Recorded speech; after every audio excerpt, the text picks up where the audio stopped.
Welcome to another edition of ASU TV-13 News Brief. I'm your host, Keandra Malloy. Alcorn State University mourns the passing of Dr. Josephine Posey. Serving as the university's historian for over 30 years, she's chronicled the institution's challenges, contributions, and successes in 3 books. She became the first female to serve as the Dean of Alcorn School of Education and Psychology. Posey was appointed interim president for academic affairs and spent time as the special assistant to the president, professor, and department chairperson at Alcorn. The Alcorn State University community extends its most heartfelt condolences to Posey's family and friends during their time of bereavement. The back-to-back SWAC champions celebrated their victory with a parade in Vicksburg, Mississippi. Gabrielle Terrett takes us to the streets.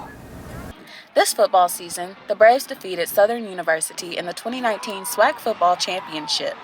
Here in Vicksburg, Mississippi, we are witnessing the celebration of Alcorn becoming the 2019 SWAC champions at the 2019 SWAC Champions Parade. Marching in the parade are several high schools from Alcorn's surrounding communities, ASU faculty and staff, sororities, fraternities, the Sounds of Dynamite, Golden Girls, and of course, the ASU Braves. After the parade ended, a brief presentation was given by the mayor of Vicksburg, George Flaggs Jr., to Alcorn football coach Fred McNair. It's my honor to recognize Alcorn and Vicksburg today and to celebrate your victory with you. And like Reverend Fisher said, this is a visionary day and a victory day because it is the man like this man that had the vision that he could come to Alcorn and do the things that he's done in Alcorn. And we need to thank him for that. And what a day. This has been Gabrielle Terrett reporting for ASU TV-13. Go Braves!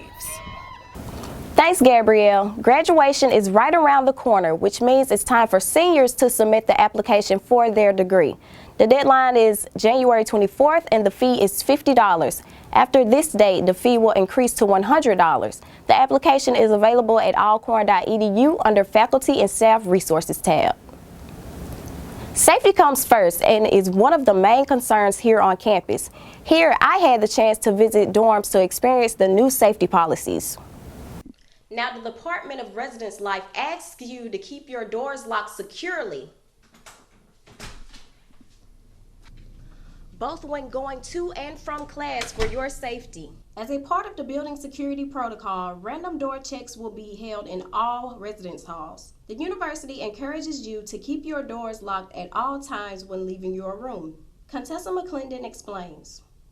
I feel like the locked door policy is a very good policy to put in place. For one, is we need to be safe. If found unlocked, a staff member of Residence Life will lock your room door. If you do get locked out of your room, the fee is $10 per each offense. A lot of people forget to lock their doors or whatever at night or anytime, and people can easily steal their things. Let's continue to maintain a safe residence hall. Reporting for ASU TV-13, I'm Keandra Malloy.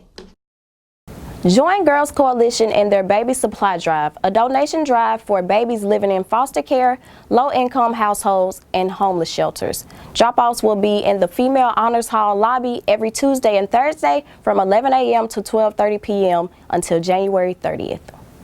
Okay, we're here back in the studio, and to the left of me I have Miss Majesty Ferguson. She's the president of the Mass Communications Club here at Alcorn. How are you today, Majesty? I'm good, Keandra. How are you today? I am great. So I want you to tell me a little bit more about your club, just so the public will know. Okay, so the Mass Communications Club is geared towards exposing students to different avenues included in our field. So a little bit about what we do. We go on trips. Tomorrow we're actually going on a trip to WJTV, which is a newscast station, and we're going to show, students different, jobs and careers that they could actually go out and get after graduating from Alcorn State University. Also, in addition, we actually are going to be doing awareness videos each month. So with doing this, we want students to get hands-on experience with producing, writing, acting, just getting a niche of what they want to do in this field. Okay, so what are some events that you've had in the past, in the past, we've gone to Atlanta and we've visited the CNN Center there, just, like I said, to really expose students to what they can do after graduating Alcorn. Okay, well, I just thank you for being here today, Majesty. You're welcome. Be on the lookout. Alcorn is getting strict about parking decals. Trevin Day tells us why you need to get one now more than ever. Alcorn State University is now making it mandatory for all students and faculty to purchase parking decals. Failure to do so may result in a parking ticket. The university is now strictly enforcing parking rules and regulations. All faculty, staff, residential, and commuting students are required to have parking decals. Alcorn State University's Chief of Police, Douglas Stewart, shared why it is important to purchase a parking decal.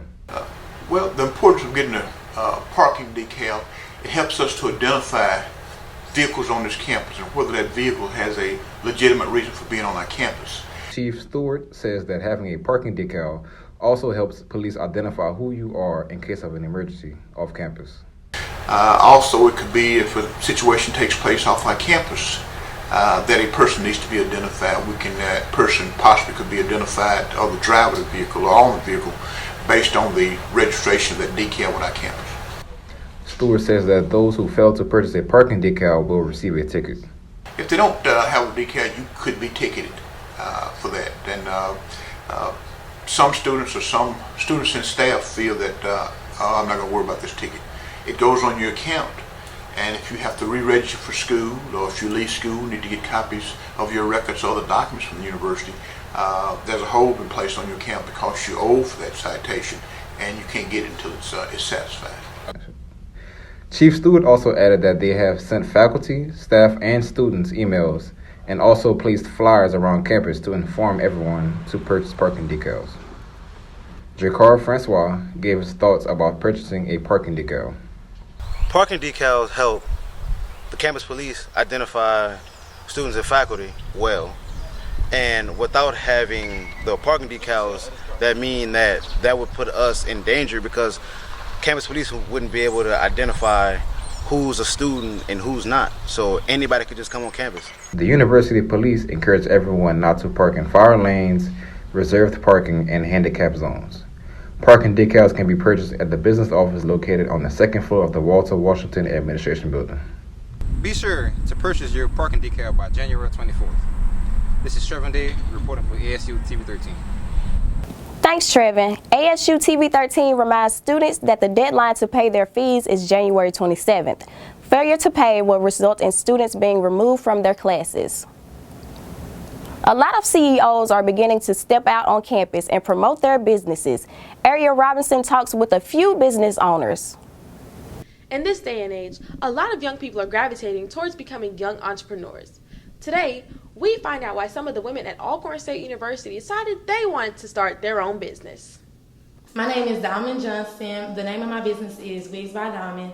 And the reason why I wanted to start my business is because I always was interested into hair, and I just wanted to tackle that goal of mine and help other people around campus. In the next few years, I plan on getting my license, getting a salon, moving to Atlanta, getting my own salon, adding on services such as sew-ins and other things that people probably don't do, and just keep growing to where I'm a celebrity hairstylist. Being a young hairstylist means that not only are they able to do traditional styles, they are also surrounded by the latest trends, which allows them to produce new and fresh content. Now we will discover another young woman in entrepreneurship and see what she has to bring to the table. Hello, my name is Katura Moody, and I am the creator of the KM brand. That is my graphic design business. The KM stands for my name, Katura Moody. I started this brand because I'm in college and I was trying to figure out what type of side hustle I could do, because I know a lot of people sell lashes and do hair, and I'm not good at that, or they do makeup. And so I was trying to figure out what I could do, and I'm pretty creative, even though I'm still a beginner, at making flyers. I do flyers, logos, brochures, business cards, anything you can think of. Yeah, that's why I started it. There are multiple things students can do to start their own businesses, and these young ladies have taken the first step by getting their feet wet in the world of entrepreneurship. This has been Ariel Robinson reporting for ASU TV-13 News. WPRL 91.7 FM is the home to mass communication students and surrounding residents for live radio broadcasts including news, gospel, jazz, and the latest hip-hop and R&B. Tune in to student talk shows as well as daily programming. And also be sure to check out CampusChronicleASU.com for the latest Alcorn news, sports, and weather. This concludes our newscast. Thank you all for watching. Tune in next time.